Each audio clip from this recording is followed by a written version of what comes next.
নাম বেশ্যা। ওনার কথাগুলো শুনে অনেক খারাপ লাগলো ভাই, শুনেন আপনারা। আমার স্বামী আমারে কয় যে দুধ নেই, আরে বেশ্যা আমাকে আয় এটা কইরা দে, তুই তো একটা বেশ্যা, তুই তো নষ্ট, তুই তো এক টাকা। বাস্তব কথাগুলো কইতাছে ভাই, শুনেন আপনারা। আমি না, আপনারা অনেক শুনেন, কিন্তু করার কিছু নাই। বিয়ার পরে আমার বাপসা আমার এরকম অনেক মেয়ে আছে ভাই, এরকম জীবন কাটাইতেছে।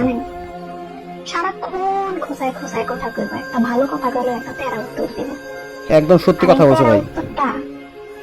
আমি শুনতেই থাকি, আমি শুনতেই থাকি।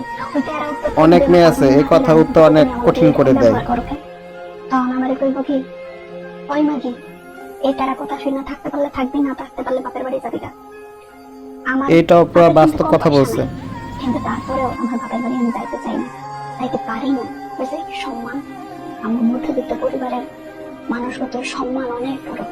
একদম সত্যি কথা। স্বামী সংসারে মাইর খায়া হোক আর গালি খায়া হোক আর নিজের মা